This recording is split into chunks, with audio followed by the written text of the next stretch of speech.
Saint, Saint, Saint est l'Éternel, Dieu des armées, tu es saint. L'honneur et la gloire t'appartiennent à jamais. Tu es saint, Saint, Saint, Saint est l'Éternel, Dieu des armées, tu es saint. L'honneur et la gloire t'appartiennent à jamais. Tu es saint. Ô roi, vis pour toujours, et que Jésus, le Fils de ton amour, demeure la seule raison de nos louanges. Ensemble avec les anges, dans les merveilles des rachetés, chantons à l'unisson. Alléluia. Ô roi, vis pour toujours, et que Jésus, le Fils de ton amour, demeure la seule raison de nos louanges. Ensemble avec les anges, dans les merveilles des rachetés, chantons à l'unisson. Alléluia. Sainteté à ton nom, Saint, Saint, Saint. Alléluia, bien-aimés. Le Seigneur vous bénisse dans notre puissant de Jésus-Christ. Merci d'être venu dans cette vidéo. Merci d'être venu dans ce moment de partage de la parole de Dieu. Nous allons prier pour commencer. Seigneur, au nom de Jésus-Christ, je veux te dire merci pour ma vie. Merci pour la vie de tous tes enfants qui me suivent maintenant, pour tous ceux qui m'écoutent maintenant et qui suivront cette vidéo. Je prie que tu touches leur cœur et que tu ôtes tout voile qui pouvait couvrir leur esprit pour les empêcher d'entendre ta parole, de comprendre ta parole. Que les voiles tombent au nom puissant de Jésus-Christ. Je couvre ce moment par le sang de Jésus. Je m'abandonne entre tes mains. Utilise-moi comme un véhicule puissant, un canal par lequel tu vas bénir ton fils et ta fille. Merci Jésus, merci mon Dieu. Au nom de Jésus-Christ, amen. Alors, shalom, shalom, bien-aimés. Merci d'être venu dans cette vidéo. Vous êtes avec l'évangéliste Martin Théa. Et donc, c'est un moment d'enseignement et de prière, comme c'est notre habitude. Et le thème de cet enseignement, dans cette session, nous allons parler de rechercher la volonté de Dieu. Rechercher la volonté de Dieu. On parle de la volonté de Dieu. Souvent on dit, ce n'est pas la volonté de Dieu. Souvent on dit, c'est la volonté de Dieu. Prions pour voir si c'est la volonté de Dieu. Donc nous allons voir c'est quoi la volonté de Dieu et comment rechercher la volonté de Dieu en tant qu'un chrétien, en tant qu'un enfant de Dieu qui veut obéir à son Seigneur, qui veut plaire à son Dieu, mais qui ne sait pas comment faire. Et c'est ce que nous allons enseigner dans cette vidéo. En nous suivant, que le Seigneur vous bénisse au nom de Jésus-Christ. Merci d'être venu. Likez la vidéo, partagez au maximum. Vous pouvez déjà informer vos frères et sœurs, vos bien-aimés. Dites que l'évangéliste est connecté pour ce temps d'enseignement où nous allons enseigner sur la volonté de Dieu. Dieu veut vous apprendre qu'est-ce que c'est que sa volonté et comment faire avec sa volonté. Merci d'être venu. Merci de liker la vidéo. Donc, nous lisons notre premier passage. Prenez votre Bible, s'il vous plaît. Prenez votre Bible. Nous lisons dans l'évangile de Jean, le chapitre 15, à partir du verset 1 jusqu'au verset 6. Prenez votre Bible. Prenez votre Bible. Nous allons lire dans l'évangile de Jean, le chapitre 15, à partir du verset 1 jusqu'au verset 6. Lisons au nom de Jésus-Christ. je suis le cep, le vrai cep, et mon Père est le vigneron. Tout sarment qui est en moi et qui ne porte pas de fruits, il le retranche. Et tout sarment qui porte du fruit, il l'émonte, afin qu'il porte encore plus de fruits. Verset 3. Déjà vous êtes purs à cause de la parole que je vous ai donnée, je vous ai annoncée. Verset 4. Demeurez en moi et je demeurerai en vous. Comme le sarment ne peut de lui-même porter du fruit, s'il ne demeure attaché au cep, ainsi vous ne le pouvez pas non plus, si vous ne demeurez pas en moi.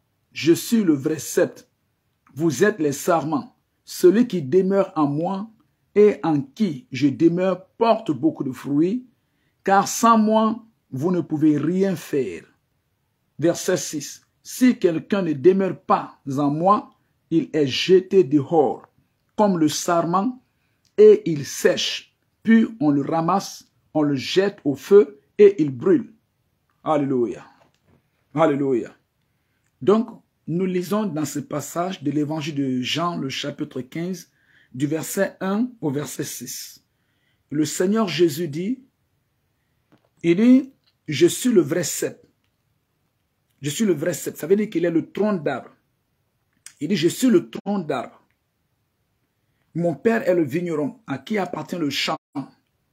Et vous, les chrétiens, vous êtes les branches. Cette illustration qui est là, c'est l'illustration d'un arbre. C'est l'exemple d'un arbre. Donc lorsqu'on parle, vous pouvez imaginer un arbre. Les racines sont là, le tronc d'arbre, les branches sont là pour porter du fruit. Donc, Jésus dit, il dit que c'est lui le tronc d'arbre. Et nous, les chrétiens, les pasteurs, les évangélistes, les prophètes, les choristes, les moniteurs, les huissiers, nous sommes les branches. Et vous savez que les branches sont liées au tronc d'arbre. Donc, qu'est-ce qu'il dit? Il dit, demeurez en moi et je demeurerai en vous. Il dit, comme les branches, s'ils ne demeurent pas au tronc d'arbre, elles ne peuvent pas porter du fruit. Les branches d'un manguier, si ces branches-là ne restent pas au tronc d'arbre, elles ne peuvent pas porter de fruits. Merci ma chérie, merci mon amour, merci de venir dans cette vidéo. Likez la vidéo, partagez au maximum. Et invitez d'autres personnes à suivre. Merci, je t'aime ma reine.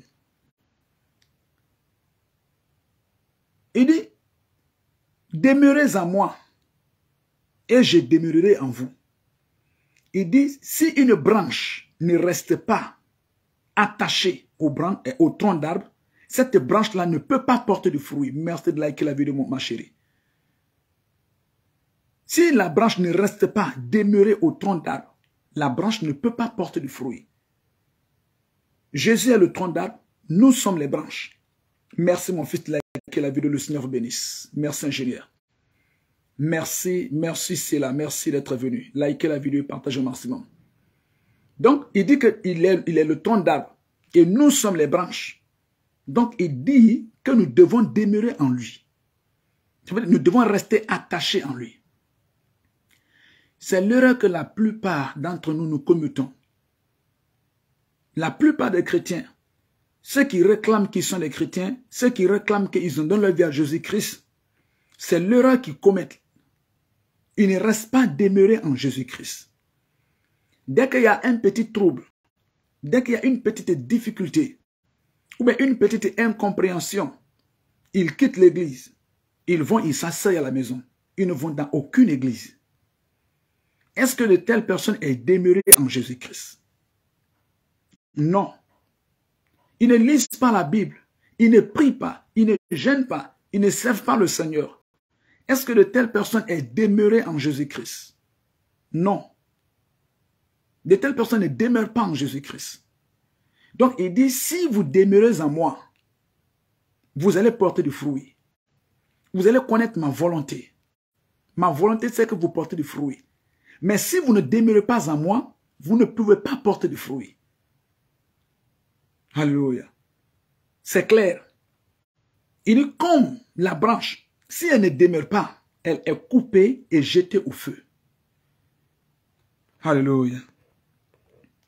Donc, regardez ce que le Seigneur dit. Nous pouvons continuer dans le verset 7. Il dit, si vous demeurez en moi et que mes paroles demeurent en vous, demandez ce que vous voulez. Vous l'obtiendrez. Cela vous sera accordé. Verset 8. Si vous portez beaucoup de fruits, c'est ainsi que mon Père sera glorifié et que vous serez mes disciples. Verset 9. Comme le Père m'a aimé, je vous ai aussi aimé. Demeurez en mon amour. Verset 10. Si vous gardez mes commandements, vous demeurerez dans mon amour. De même que j'ai gardé les commandements. Alléluia. Alléluia. Vous voyez? Donc, il nous exhorte. Il nous exhorte. Tu veux connaître la volonté de Dieu au sujet de ta vie, au sujet de ta femme, au sujet de ton mari, de tes enfants. Vous voulez connaître la volonté de Dieu au sujet de votre travail, au sujet de quelque chose. Quand on parle de la volonté de Dieu, c'est-à-dire qu'est-ce que Dieu pense par rapport à moi? Qu'est-ce que Dieu veut que je fasse dans la vie? Est-ce que Dieu veut que je sois un maçon? Est-ce que Dieu veut que je sois un enseignant? Est-ce que Dieu veut que je sois un médecin? Quelle est la volonté de Dieu pour moi dans cette vie? La raison pour laquelle maintenant beaucoup de personnes souffrent dans ce monde, c'est parce qu'ils exercent un métier qui n'est pas la volonté de Dieu. Dieu ne les a pas appelés à exercer ce métier. La raison pour laquelle d'autres réussissent dans ce monde, c'est parce que ces gens-là exercent un métier auquel Dieu leur a appelé à exercer. Un métier qui est la volonté de Dieu.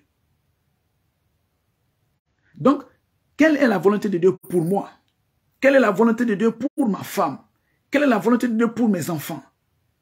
Qu'est-ce que Dieu pense de mon foyer? Quelle est la volonté de Dieu? Qu'est-ce que Dieu veut dans cette prière? Alléluia.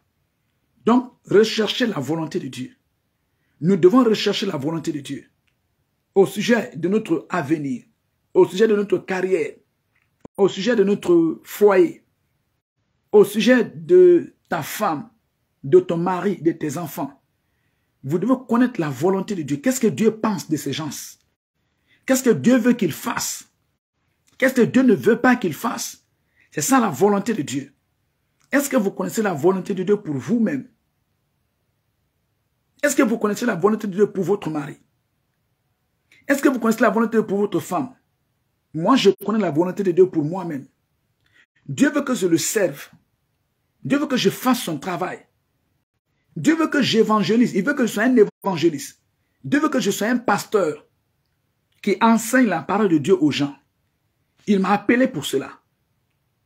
C'est sa volonté pour moi. Si je laisse ça, je ne fais pas le travail de pasteur. Je ne fais pas le travail d'évangéliste. Je n'enseigne pas la parole de Dieu aux gens. Je m'attache à autre chose. Je vais souffrir pour ne rien. Parce que cette chose n'est pas la volonté de Dieu. Mais si je m'attache à l'œuvre pastorale, à l'œuvre de l'évangélisation, j'enseigne la parole de Dieu, la Bible aux gens, je fais l'œuvre de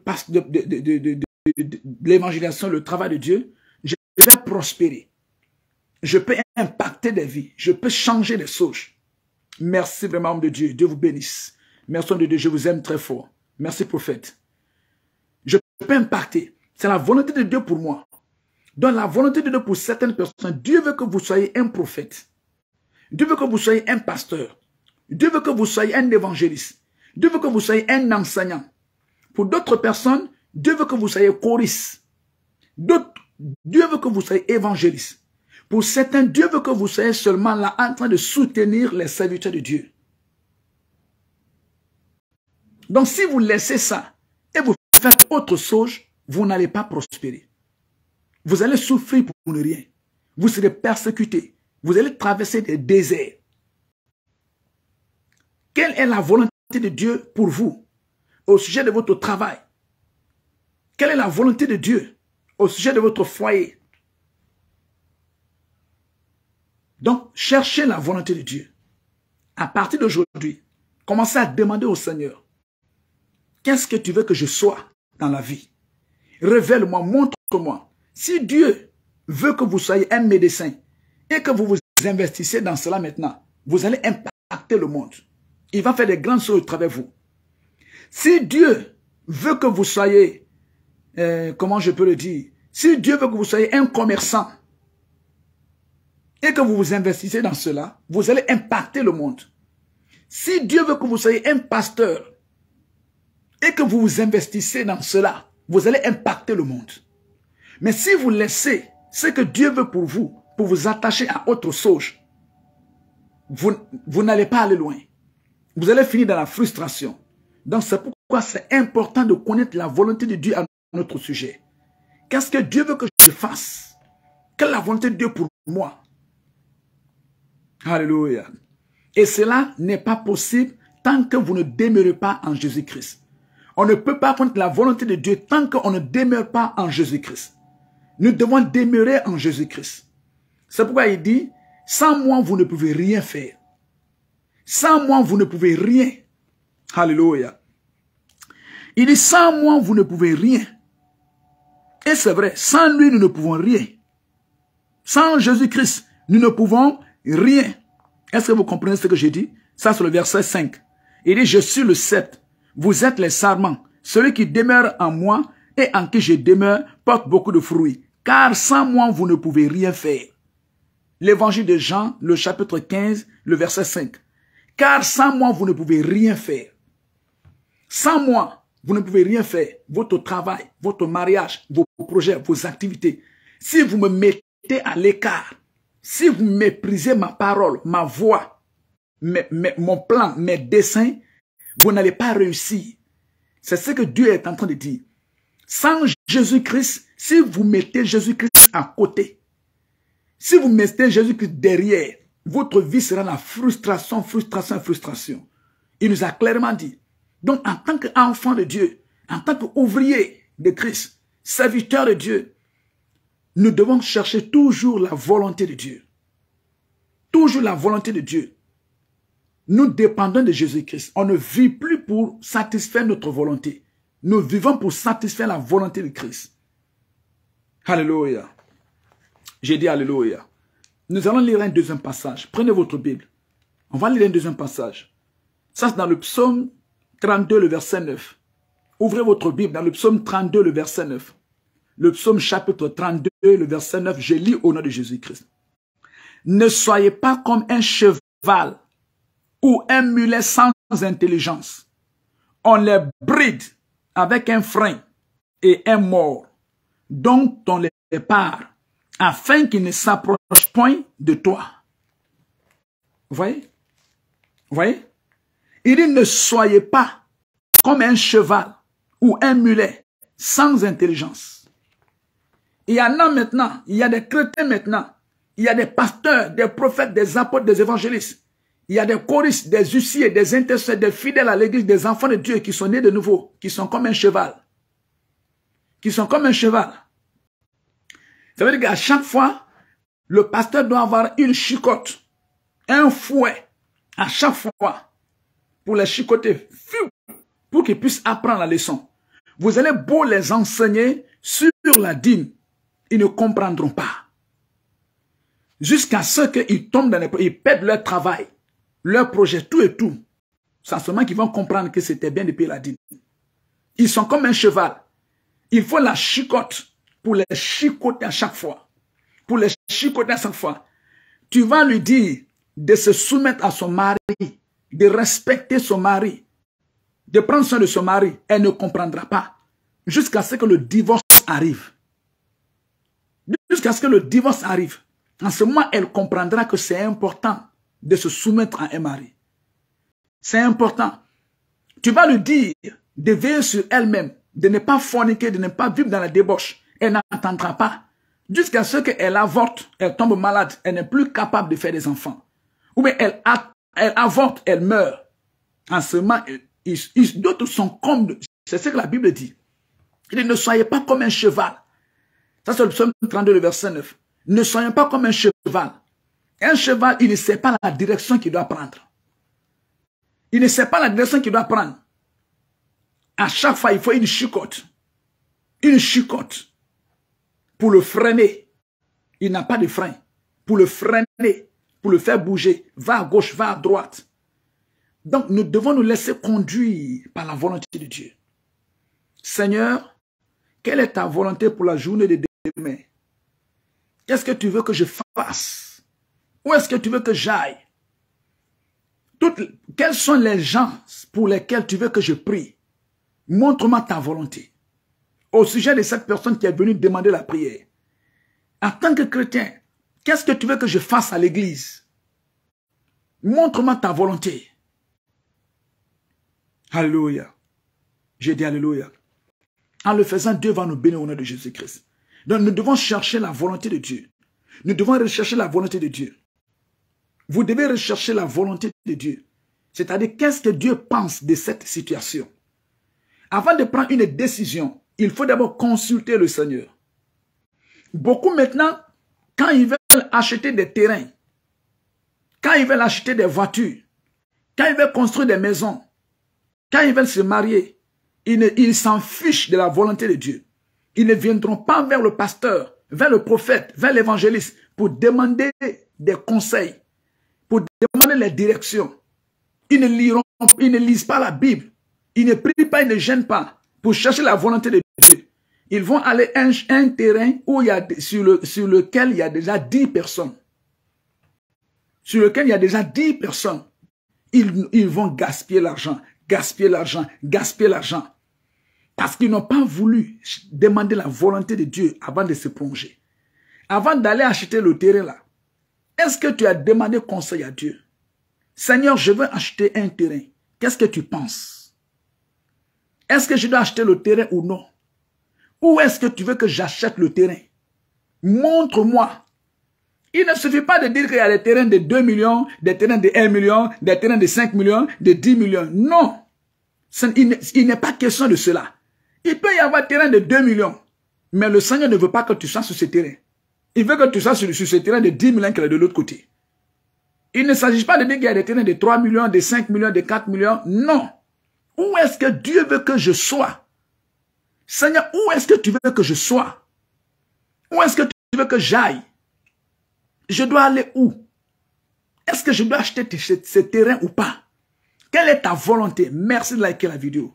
Donc, avant d'aller acheter le terrain, ils ne demandent pas d'abord la volonté de Dieu. Ils vont aller acheter, dépenser tout. C'est quand maintenant les problèmes vont sortir derrière que le pasteur va comprendre que le frère ou bien la soeur a acheté un terrain. Il n'a pas demandé conseil à Dieu. Il va aller acheter la voiture. C'est quand maintenant il y a des problèmes que le pasteur va comprendre que oui, il avait acheté une voiture. Tu veux te marier. Tu as prié. Est-ce que tu as prié? Seigneur, cette soeur que je vais épouser là, montre-moi ta volonté à son sujet. Parle-moi. Parle-moi. Tu n'as pas prié pour cela. Tu es venu voir ton pasteur. Le pasteur dit, attends, on va prier pour voir la volonté, pour voir la direction du Seigneur. Qu'est-ce que Dieu dit? Tu dis non, tu n'attends pas. Tu n'attends pas. Et tu vas te marier. Les problèmes commencent. Les problèmes commencent. Donc nous devons apprendre à rechercher la volonté de Dieu. Vous voulez vous marier? Toi, jeune homme, retire-toi dans la prière. Retire-toi dans le jeûne. Va prier. Va chercher à entendre la voix de Dieu. Cherche. Ne rentre pas dedans tant que tu n'es pas sûr de la voix de Dieu. Qu'est-ce que Dieu te dit au sujet de cette sœur, au sujet de ce mariage? Continue de prier. Toi, sœur, ce frère veut te marier. Ne regarde pas son argent. Il y a beaucoup de sœurs maintenant à l'église. C'est l'argent qui regarde. C'est le diplôme qui regarde. Il s'en fiche de la volonté de Dieu. Pasteur va chanter, il va bouffer, ce n'est pas leur problème. Ce frère est venu, c'est vrai, tu as besoin de te marier. Mieux vaut rentrer dans un mariage qui est dans la volonté de Dieu que de rentrer dans un mariage qui n'est pas la volonté de Dieu. Mieux vaut rester comme ça que de rentrer dans un mariage qui n'est pas la volonté de Dieu. Est-ce que tu es obligé de te marier? Est-ce que tu es obligé de te marier? Mieux vaut rester comme ça que de rentrer dans un mariage qui n'est pas la volonté de Dieu. Donc tu prends le temps, tu pries. Seigneur, ce frère-là veut de moi un mariage. Qu'est-ce que tu dis? Qu'est-ce que tu en penses? Parce que ce n'est plus moi qui vis, c'est toi qui vis en moi. C'est ce que la Bible dit. Ce n'est plus moi qui vis, c'est Christ qui vit en moi. Le Seigneur va te donner des directives. Peut-être au travers de ton père spirituel, au travers des chrétiens. Le Seigneur va te parler. Et lorsque tu connais la voix du Seigneur, marche dans cette voie. Recherchez la volonté de Dieu. Apprenez à rechercher la volonté de Dieu. Au sujet du travail, au sujet de votre avenir. Apprenez à entendre la voix de Dieu. À comprendre la voix de Dieu. Même les intercesseurs dans les églises, ils sont très chauds. Ils se réunissent seulement, ils commencent à intercéder, à prier, comme des tirailleurs sénégalais. Donc il y a beaucoup de balles perdues. Ils ont fourni assez d'efforts, mais peu de résultats. Même avant d'intercéder pour l'église, même si c'est votre département, vous devez vous retirer d'abord. Demandez au Seigneur, quelles sont les sauges pour lesquelles tu veux que nous prions pour ce ministère? Quels sont les gens pour qui tu veux que nous prions? Écoutez la voix du Seigneur d'abord. Quelle est ta volonté, Seigneur, au sujet de ce programme? Dieu va vous révéler des personnes. Dieu va vous montrer des situations à l'église, autour de vous, dans votre famille, dans le quartier. Et alors, si vous priez par rapport aux choses que Dieu vous a dites, Dieu vous a montré, cette prière aura une grande efficacité. Parce que c'est une prière faite dans la volonté de Dieu. Mais vous-même, vous vous asseyez. Tout ce qui est dans votre tête, vous notez. Tout ce qui est dans votre cœur, vous notez. Parce que c'est vous, le maître, l'omnipotent, l'omniprésent. Non. C'est le Saint-Esprit qui est notre maître. C'est lui qui doit nous orienter. Donc, avant de... Même les pasteurs, Dieu ne cherche pas des pasteurs qui vont porter des vestes, qui vont porter des bassins, s'habiller, venir avec des voitures, ainsi de suite. Et même ils viennent et puis ils enseignent ce qu'ils veulent au peuple. Ils donnent ce qu'ils veulent au peuple. Non. Le pasteur, Dieu cherche le pasteur qui va se retirer dans sa face, qui va rester avec lui, qui va chercher sa volonté. Seigneur, qu'est-ce que tu veux enseigner à ton peuple aujourd'hui? Ou bien demain? Oui, c'est dimanche. Quel est le message que tu veux que ton peuple entende? Pour qui tu veux que je prie? Ouvre mes yeux, montre-moi quelque chose. Dis-moi quelque chose. Tu cherches la voix du Seigneur. Tant que tu n'as pas entendu la voix du Seigneur, tu n'as rien à dire. Tu n'as rien à faire. Le Seigneur va te parler. Tu vas entendre sa voix. En ce moment, si tu sors, tu prends le micro, tu prêches, des cœurs sont touchés, des gens sont repentis. Les miracles, les guérisons, des révélations pas possibles. Parce que tu t'es retiré. Tu as cherché la voix du Seigneur. Tu as cherché la volonté de Dieu. On ne monte pas seulement. On passe tout le samedi en train de dormir. Le jeudi, on dort. Le vendredi, on dort. Le dimanche matin, jusqu'à 8 h du matin, on s'habille. Maintenant, on va sur l'autel. Non. On se retire d'abord. Seigneur, le dimanche, je dois parler à ton peuple. Quel est le message que tu veux que je donne à ce peuple? Tu connais ce peuple mieux que moi. Quelle est ta volonté de gloire? Quels sont les gens pour qui tu veux que je prie? Même les choristes. Vous ne chantez pas n'importe quel chant qui monte dans votre tête. Non. Parce que tu connais beaucoup de chants. Parce que tu sais jouer les instruments. Tu fais tout ce que tu veux du lundi jusqu'au samedi. Et le dimanche maintenant, à 9 h, tu viens, tu n'as même pas prié. Tu prends le micro. Tu t'arrêtes devant comme Michael Jackson. Non. Tu te retires. Tu demandes au Seigneur, inspire-moi. Demande tes instructions. Où est moi? Quels sont les chants que tu veux que je chante? Comment tu veux que je loue cette semaine? Comment tu veux que j'adore cette semaine? Le Seigneur va te parler. Il va te révéler des choses. Quand tu viens, tu commences à louer comme ça. Tu commences à adorer, même si c'était un ancien chant. Même si c'était un ancien chant, tu vas sentir l'onction, la puissance, parce que c'est dirigé par le Saint-Esprit. Ce que nous faisons, ce n'est pas la chair. Même avec les enfants, les moniteurs. Seigneur, quels sont les enfants que tu veux que nous enseignons? Quels sont les enfants que tu veux transformer? Qu'est-ce que tu veux que nous fassions pour ces enfants? Même les évangélistes. Nous devons chercher la volonté de Dieu. Seigneur, quelles sont les âmes que tu désires libérer, que tu veux sauver, que tu veux transformer? Conduis-nous vers les familles que tu désires libérer. Conduis-nous vers les personnes que tu veux libérer. Comme ça, quand vous sortez, le Saint-Esprit vous conduit, il conduit vos pas. Et lorsque vous tombez dans ces familles, vous rencontrez ces personnes, une seule parole, leur cœur est libéré. Alléluia. Recherchez la volonté de Dieu. Donc le psaume 32, le verset 9 dit, Ne soyez pas comme un cheval ou un mulet sans intelligence. On les bride avec un frein et un mort. Non, nous ne sommes pas des chevaux. Nous devons nous laisser conduire par le Seigneur. Nous devons connaître la volonté de Dieu. Chaque choriste doit connaître la volonté de Dieu pour sa vie, pour son église et pour ce culte de dimanche.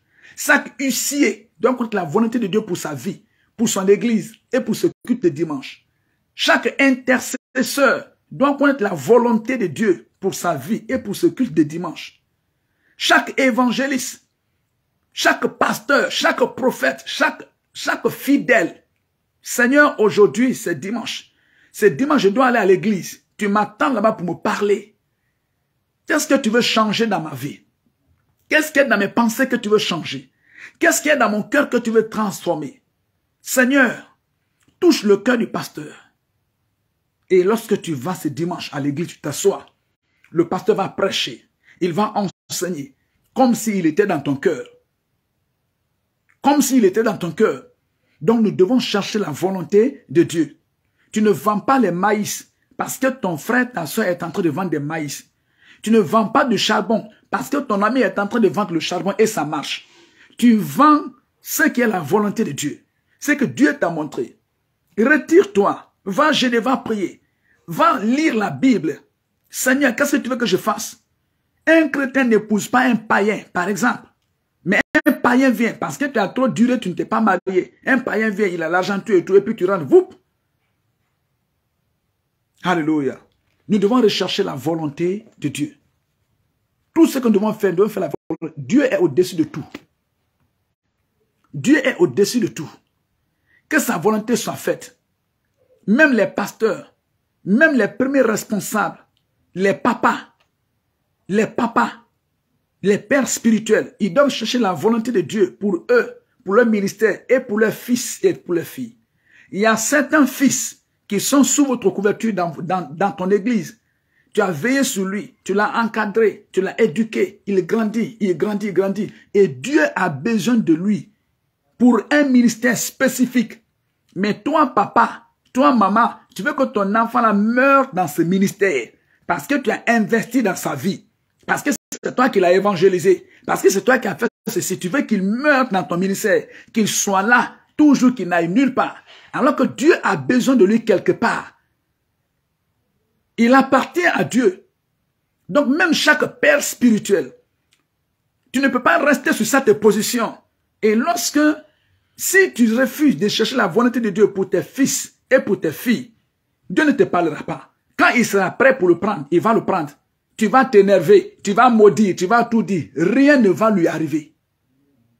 Tu vas lui maudire. Tu vas l'insulter. Tu vas répandre des mauvaises choses sur sa tête. Tu vas prendre des décisions. Rien ne va lui arriver. Nul ne peut contre la volonté de Dieu. Parce que tu ne pries pas pour tes fils spirituels. Tu ne pries pas pour tes filles spirituelles. Tu ne pries pas pour les choristes, pour les fidèles. Toi, tout ce qui t'intéresse, tous les fidèles doivent rester dans ton église. Pour que ton église grandisse, pour qu'on dise que non, il est loin. Ils ne resteront pas tous. Ce peuple-là ne t'appartient pas. Ce peuple-là ne nous appartient pas. Ce peuple-là appartient à Dieu. Merci ma fille de liker la vidéo. Ce peuple-là appartient à Dieu. Donc lorsqu'ils sont devant toi, nous devons prier, c'est notre responsabilité. Seigneur, quelle est ta volonté pour tel, pour tel, pour tel, pour tel? Montre-moi ta volonté. Il y a certains d'entre eux, ils ont commencé avec nous, mais Dieu ne veut pas qu'ils restent avec nous. Il y a d'autres, Dieu a un ministère spécifique pour eux. Il y a certains, Dieu veut qu'ils restent avec nous. Mais nous voulons que tout ce qu'on a évangélisé, on a amené qu'ils restent. Tout ce qu'on a éduqué, qu'on a formé, qu'on a préparé, nous voulons qu'ils restent. Parce qu'on a investi dans leur vie. Et lorsqu'ils quittent, on a fait la guerre. On prononce la malédiction. On dit tout et tout et tout et tout. Nous avons des problèmes, les pères spirituels. Chacun d'entre nous doit aller devant la face du Seigneur et demander la volonté de Dieu au sujet de ton ministère, au sujet de ta femme, au sujet de ton mari, de tes enfants, au sujet de chaque fidèle, au sujet de chaque personne. Et aujourd'hui, le bas blesse. Il n'y a pas de vieux, il n'y a pas de petits, il n'y a pas d'anciens. Tout le monde tout le monde, apôtre, pasteur, bishop, prophète, évangéliste, nous devons chercher la volonté de Dieu. Seigneur, quelle est ta volonté? Montre-moi ta volonté au sujet de ce fils, au sujet de cette fille, au sujet de ce choriste, de ce tussier, de ce moniteur, de ce pasteur, de cette église, au sujet de mon foyer, de mes enfants, au sujet de ce mariage, de ce projet. Seigneur, quelle est ta volonté? Montre-moi ta volonté au sujet du jeûne, au travers le jeûne, au travers la prière, l'humilité, l'obéissance. Dieu va vous montrer sa volonté. Vous allez voir la volonté de Dieu. Vous allez connaître la volonté de Dieu. Alléluia. Alléluia. Je vais montrer le dernier passage. C'est dans 1 roi, le chapitre 2. Alléluia. Un roi appelé Josaphat, le roi d'Israël. Et le roi de Juda. Un roi de Juda. Qui aimait le Seigneur, qui était soumis à Dieu, qui obéissait à Dieu, était venu, Akab lui avait invité, Akab le roi d'Israël l'avait invité pour monter, combattre, pour libérer Galad. Donc lorsque Josaphat est venu, c'est dans 1 roi le chapitre 22, lorsque Josaphat est venu, Akab lui il a déjà préparé son armée tout et tout, il veut qu'il parte. Parce que lui c'est un guerrier, il doit aller combattre. Il doit aller faire la guerre, tout et tout. Mais le roi Josaphat, il connaît un principe biblique. Il fait comme David. Il fait comme David. Il consulte d'abord l'Éternel avant d'aller au combat. Donc, le roi Josaphat va dire à Akab, appelons les prophètes, les serviteurs de l'Éternel. Ils n'ont qu'à nous dire, qu'est-ce que Dieu pense au sujet de ce combat spirituel? Est-ce qu'on doit gêner et prier? Est-ce qu'on doit rentrer dans ce combat spirituel? Est-ce que si on rentre dans ce combat, est-ce que nous allons remporter la victoire? Donc, les prophètes sont venus, beaucoup ont raconté des mensonges, ainsi de suite, et il y a un autre qui est venu qui a parlé. Il y a un autre qui est venu qui a parlé. Vous voyez? Ce que je veux dire est que ce roi est très sage. Même dans le domaine du combat spirituel, il demande la volonté de Dieu. Seigneur, quelle est ta volonté? Montre-moi ta volonté. Qu'est-ce que tu penses? Qu'est-ce que tu penses? Qu'est-ce que tu veux que je fasse? Qu'est-ce que tu veux que je fasse? C'est pourquoi la Bible dit, dans Romains le chapitre 8, le verset 26, il dit, car nous ne savons pas ce qu'il convient de demander dans nos prières. Vous voyez? Souvent, on ne sait pas comment prier. On ne sait pas pour qui prier. On ne sait pas où il faut prier. Merci d'être venu liker la vidéo. Dieu vous bénisse, homme de Dieu. On ne sait pas pour qui prier, comment prier. Donc, c'est pourquoi nous devons aller dans la prière. Demander au Seigneur, montre-nous ta volonté au sujet de qui nous devons prier. Et lorsque j'ai expérimenté cela encore, avant, non, on prépare les séries d'enseignement et on a un bon plan et on commence à enseigner mois après mois. Merci, homme de Dieu, le Seigneur bénisse, le grand chante. Mois après mois, on continue de chanter, on continue de prêcher, les séries d'enseignement, les vies ne sont pas transformées. On fait beaucoup de bruit, peu de résultats.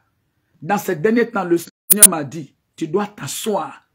Tu dois me demander, qu'est-ce que je veux que tu enseignes à mon peuple?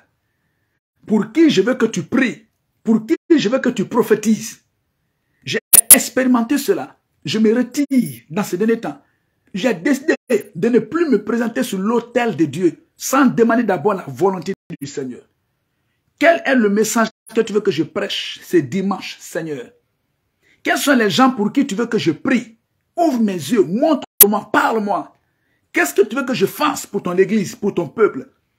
Et je prie 1 jour, 2 jours, 3 jours. Je suis dans sa face. Il faut qu'il me parle. Tant qu'il ne me parle pas, je n'irai pas dire quelque chose. Donc je reste jusqu'à ce qu'il me parle. Et il parle réellement. Soit il me parle au travers d'un rêve, il me montre quelque chose, merci mon fils de liker la vidéo, ou il me parle audiblement. Ou bien il envoie quelqu'un dans ma pensée. Il envoie un message dans ma pensée. Et lorsque je donne le message, les cœurs sont touchés, les âmes sont libérées, les témoignages, la puissance se dégage. Pourquoi? Parce que c'est la volonté du Seigneur. C'est la volonté du Seigneur. Donc on fournit assez d'efforts, peu de résultats, parce que c'est notre propre force. Et il a dit, ce n'est ni par la force, ce n'est ni par la puissance, mais c'est par mon esprit. Son esprit, c'est sa volonté. Donc, même les chants, bien aimés, même les chants que vous voulez chanter, par exemple, les programmes que vous voulez organiser, retirez-vous dans le jeûne et dans la prière. Seigneur, Quel type de message que tu veux que je chante? Quel type de programme que tu veux que j'organise? Retirez-vous et demandez au Seigneur. Donc la volonté de Dieu. La volonté de Dieu. Et lorsque cela est fait, le Seigneur nous bénisse. Le Seigneur nous bénit, il nous montre des choses, il nous montre sa volonté. Et lorsque nous marchons dans sa volonté, nous sommes dans la victoire quotidienne. Nous sommes dans la victoire quotidienne. Maintenant, comment connaître la volonté de Dieu? C'est là le problème. La première des choses, vous devez vous abandonner dans les mains du Seigneur. Alléluia. Merci mon fils. C'est la première des choses. Celui qui veut connaître la volonté de Dieu, Seigneur, montre-moi ta volonté. Au sujet du message que je dois prêcher le dimanche. Au sujet des chants que je dois chanter le dimanche. Au sujet de mon mariage. Au sujet de moi-même, de mon travail. Montre-moi ta volonté. Celui qui veut connaître la volonté de Dieu. La première des choses à faire, merci de liker la vidéo, mon fils. La première des choses à faire, c'est de s'abandonner dans les mains de Dieu. Tu te laisses dans les mains du Seigneur. Tu laisses ta volonté. Tu t'abandonnes dans les mains de Dieu. C'est la première des choses à faire. Or, il y en a maintenant qui se débattent dans les mains de Dieu. Vous savez, j'ai pris un exemple sur la brique, par exemple. Lorsque vous prenez une brique, vous posez la brique, le constructeur, la brique ne se débat pas dans les mains du constructeur. Si une brique se débat dans les mains du constructeur le laisse. Le maçon va laisser la brique va se briser à terre. Ne soyez pas brisés. Ne vous débattez pas dans les mains de Dieu. Laissez-vous dans les mains de Dieu. Abandonnez-vous au Seigneur totalement. Seigneur, ce n'est pas que j'ai arrêté déjà de me marier avec cet homme. Je n'ai pas arrêté. Montre-moi, est-ce que c'est ta volonté? Si ce n'est pas ta volonté, je laisse. Quelle est ta volonté? Il y en a, ils ont déjà fini d'arrêter tout et tout avec le frère. Après, maintenant, ils viennent à l'église devant le pasteur. Papa, je veux qu'on prie pour voir si c'est la volonté de Dieu. Le frère là, il veut de moi en mariage. Ils ont déjà tout arrêté, tout et tout. Ils couchent même ensemble. Après, ils viennent maintenant pour demander la volonté de Dieu. Non. Non, non, non, non, non, non, non, non. Tu t'abandonnes totalement dans les mains du Seigneur. Ça, c'est la première des choses. Deuxièmement, si vous voulez connaître la volonté de Dieu, vous ne devrez pas être dans une position de péché, dans un état de péché. Vous devez quitter le péché totalement. Si vous avez des copains, vous devez quitter dedans. Si vous avez des copines, vous devez les abandonner. Si vous buvez, vous devez abandonner. Si vous vous droguez, vous devez laisser. Si vous insultez, vous devez arrêter. S'il y a la colère, vous devez arrêter. Donc, vous devez quitter d'abord dans le péché. Pour connaître la volonté de Dieu, un pécheur ne connaîtra jamais la volonté de Dieu. Il ne peut pas connaître la volonté de Dieu. Dieu est saint. Et la Bible dit que soyez saints car je suis saint. Il est saint.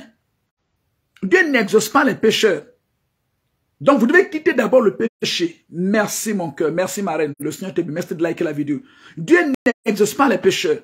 Donc, vous voulez connaître la volonté de Dieu. Vous êtes venu à Christ. Vous devez quitter le péché. Vous devez quitter le péché. Vous voulez que Dieu vous bénisse, que Dieu vous oriente dans la vie. Mais votre femme est à la maison. Vous la trompez avec autre femme et autre jeune fille. Vous buvez dehors, vous insultez dehors. Mais vous voulez la volonté de Dieu. Vous ne connaîtrez jamais la volonté de Dieu. Vous ne pouvez pas connaître la volonté de Dieu. Dieu ne vous révélera jamais. Parce que Ésaïe a dit, dans le chapitre 53, il dit, ce sont vos péchés qui mettent un mur entre vous et votre Dieu. Donc lorsque tu pêches, il y a déjà un mur qui est placé entre toi et Dieu. Si le mur est déjà placé, tu peux voir quelque chose. Tu peux entendre quelque chose. Tu ne peux pas connaître la volonté de Dieu. Parce que le mur est déjà placé. Donc il faut que vous confessez vos péchés, tous vos péchés. Vous devez arrêter de voler. Vous devez arrêter de mentir. Vous devez arrêter de calomnier. Vous devez arrêter les copains, copines. Vous devez quitter dedans. Vous devez quitter dedans. L'alcool, la drogue, les insultes, la calomnie. Vous devez quitter dedans la rébellion. Vous devez quitter dedans totalement. Lorsque vous quittez dans le péché totalement, Dieu va vous montrer sa volonté. Parce qu'il va venir. Il n'y aura plus de péché qui va se placer entre vous et Dieu. Le mur là est renversé. Donc confessez tous vos péchés, quittez dedans. La troisième des choses, vous devez prier. Vous devez prier sur place. Nous allons prier sur place. Nous allons prier. Vous voulez connaître la volonté de Dieu au sujet de votre vie, de votre mariage, de votre travail, de quelque chose que je ne sais pas, le Saint-Esprit sait. Nous allons prier et Dieu va vous révéler sa volonté. Dieu va vous parler. Dans certains cas, il va vous montrer un rêve. Moi, souvent dans mon cas, c'est comme ça. Lorsque j'ai prié pendant 1 heure, pendant 2 heures, pendant 3 heures, je me mets en genoux, je demande quelque chose au Seigneur. Quand je me couche, avant de me réveiller, le Seigneur m'a montré dans le rêve. Donc lorsque je me lève, je note le rêve. Si je n'ai pas compris, je cherche à demander au Saint-Esprit, qu'est-ce que cela veut dire? Et il me parle. Donc souvent, lorsque moi j'ai fait cette prière, il me montre sa volonté au travers d'un rêve. Parfois, il me montre sa volonté audiblement, il me parle audiblement, il m'oriente. Parfois, au travers de quelqu'un, au travers des circonstances. Donc, vous cherchez la volonté de Dieu, vous devez être dans la prière. Vous n'allez pas à l'église. Vous ne gênez pas. Vous ne priez pas. Vous voulez connaître la volonté de Dieu. Vous ne connaîtrez pas la volonté de Dieu. Pour connaître la volonté de Dieu, vous devez prier. Quatrièmement, vous devez étudier la Bible. La Bible, c'est la parole de Dieu. Elle nous révèle la volonté de Dieu. Qu'est-ce que Dieu pense? Lorsque vous étudiez la Bible, vous avez votre Bible, vous lisez la Bible jour et nuit, vous connaîtrez la volonté de Dieu. Vous serez bien conduit. Vous serez bien orienté, bien dirigé. Donc, étudiez la Bible, étudiez la parole de Dieu si vous voulez connaître la volonté de Dieu. Alléluia. Alléluia. Que le Seigneur bénisse sa parole. Que le Seigneur bénisse sa parole. La volonté de Dieu. Cherchons la volonté de Dieu. Cherchez à connaître la volonté de Dieu. N'allez pas dans n'importe quel endroit. Ne priez pas pour n'importe quelle personne. Ne gênez pas pour n'importe quelle personne. Ne suivez pas n'importe quelle formation. Parce que c'est facile, parce que tout le monde est en train de suivre la formation. Non. Ne voyagez pas partout avec tout le monde. N'allez pas acheter les terrains partout parce que les autres sont en train d'acheter le terrain. Non. Retirez-vous d'abord. Abandonnez-vous dans les mains de Dieu. Quittez le péché. Priez. Étudiez la Bible et demandez à Dieu quelle est ta volonté. Est-ce que tu veux que j'achète un terrain? Où est-ce que tu veux que j'achète le terrain? Montre-moi, conduis-moi. Un endroit. Je veux déménager. Est-ce que tu veux que je déménage? Et où est-ce que tu veux que je déménage? Je ne déménage pas parce qu'il y a des sorciers ici. Non. Je ne déménage pas parce que j'ai eu de l'argent, je veux vivre maintenant dans un étage. Non. Je déménage parce que Dieu m'a dit de déménager. Je vais dans un étage parce que Dieu m'a dit d'aller là-bas. Je vais dans une case parce que Dieu m'a dit d'aller là-bas.